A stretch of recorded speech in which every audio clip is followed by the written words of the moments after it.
मुझको अपना लेना,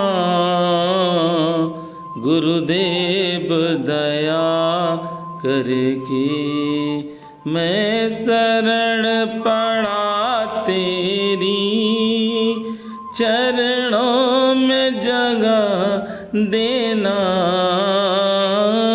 मैं शरण पड़ा तेरी, चरणों में जगह देना। गुरुदेव दया करके मुझको अपना लेना, गुरुदेव दया करके। करुणानिधि नाम तेरा, करुणा दिखलाओ तुम।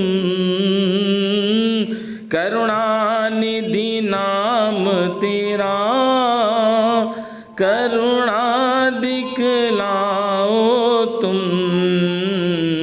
सोए हुए भाग्यों को हे नाथ जगाओ तुम।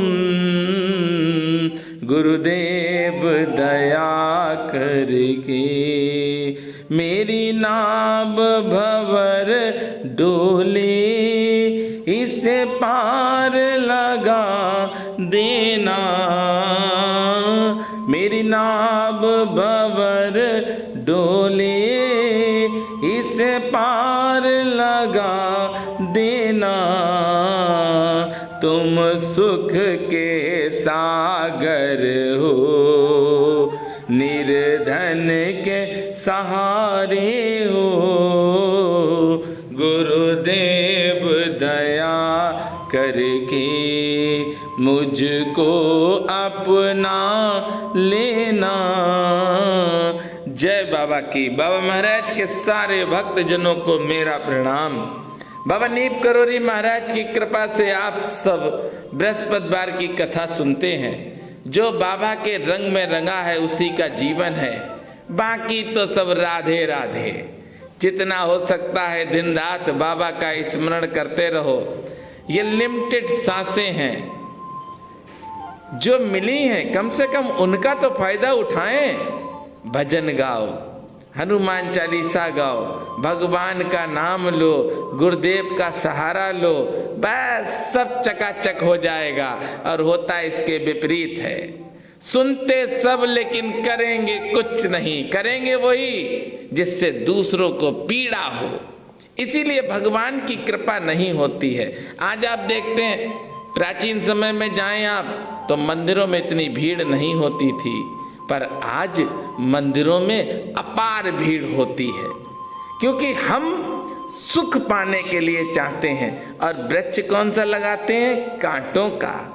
इसलिए आप सब वृक्ष लगाएं, फूल और फलों का, कांटों का नहीं। आज बाबा महाराज की अगर कथा आप सुन रहे हैं आनंद के साथ और पूरी कथा सुन रहे हैं, तो कम से कम 5 वृक्ष तो लगा ही देना।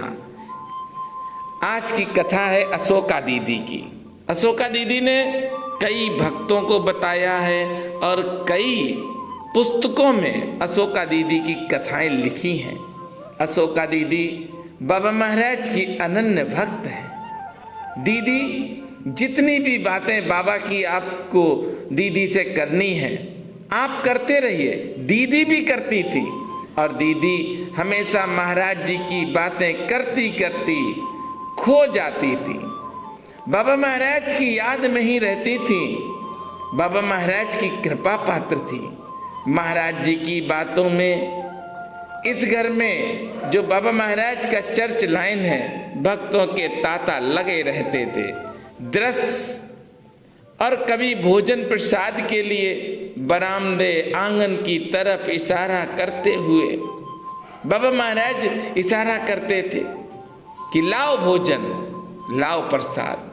लंबी लंबी कतारें लगती थीं और बाबा महाराज तख्त पर विराजमान, बिछौने पर बैठे भक्तगण कभी किसी भक्त को तुरंत जाने को बाबा कह देते, तो कभी किसी को देर तक सेवारत अपने साथ रखते, अपनी समस्याओं के समाधान के लिए आशीर्वाद मांगते भक्त थे। सब दृश्य दीदी के सामने का है। अशोका दीदी स्वयं बता रही हैं, वो कहती हैं कि मेरी आंखों के सामने तैरते रहते हैं ये सारे ही दृश्य, जिससे चर्चा होती ही रहती है। हमेशा बाबा की याद में खोई रहती है दीदी। दीदी का बाबा की कृपा से शरीर पूरा हो गया और बाबा महाराज के पास हैं, पर जो बाबा के भक्त हैं, जो भगवान के भक्त हैं, वह मरते नहीं हैं। आज दीदी की जो कथा आप सुन रहे हैं, मैंने भी आशीर्वाद दीदी का पाया है। बाबा की चर्चा करो तो बाबा में खो जाती थी। दीदी ने एक बहुत प्यारा प्रसंग बताया है। दीदी कहती हैं, वैसे तो बहुत से सैलाब उनके सामने आते हैं, बताते बताते दीदी कभी हंसती हैं तो कभी नैनों से आंसू बहाती हैं। उनके बताने में ये लगता है कि कल की बात है, बस अभी की बात है। एक घटना बताती हैं दीदी, घर में 4 सदस्यों के लिए एक बटोही में दाल बनी और फुलके रोटी अशोका दीदी बना रही थी। तभी अचानक महाराज जी का आगमन होता है। साथ में 70-80 भक्त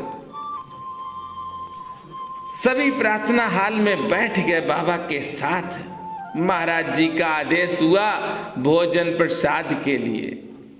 दीदी घबरा गई। इंतजाम करने के बाद अब क्या करें, क्योंकि 4 लोगों का बनाया है। इतने में दीदी को आदेश मिला तो दीदी ने भोजन परसना चालू कर दिया।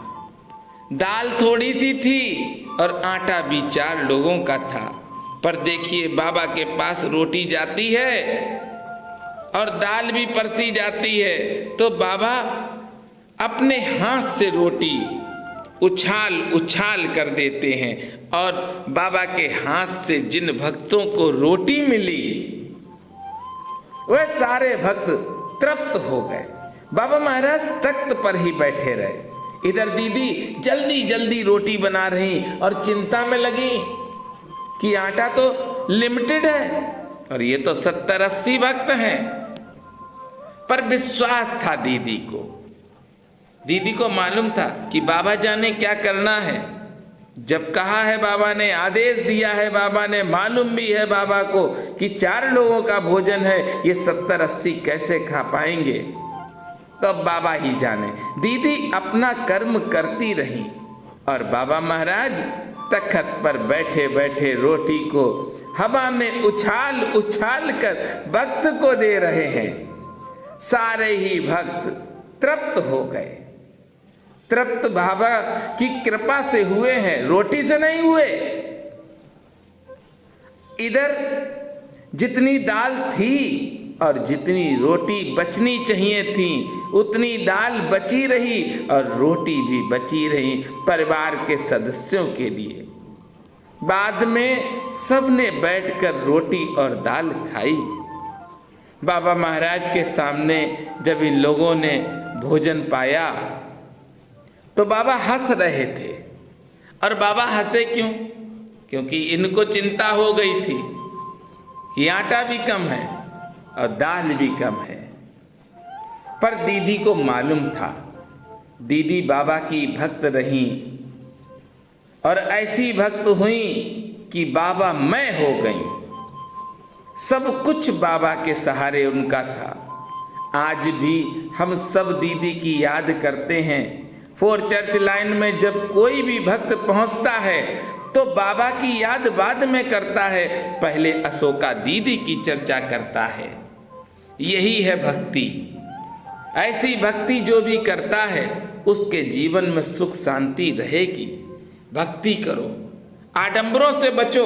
बाबा महाराज क्या कहते हैं? बाबा कहते हैं सबको खिलाओ। जितना आप खिलाओगे उतना ही आप शुद्ध होते चले जाओगे। जिस तरह से सोने को तपाया जाता है, तपाने के बाद सुहागा लगाया जाता है, तब सोना चमकता है, इसी तरह से हम सब हैं। हम सब को भी सेवा करनी है, और जब हम सेवा करेंगे तो फल भी हम ही पाएंगे। आप सब ने आज की कथा सुनी है बाबा महाराज की। आप सबको कथा अच्छी लगी होगी, और बहुत अच्छी लगी होगी। आप सब चैनल को सब्सक्राइब करें। जय सिया राम, जय हनुमान।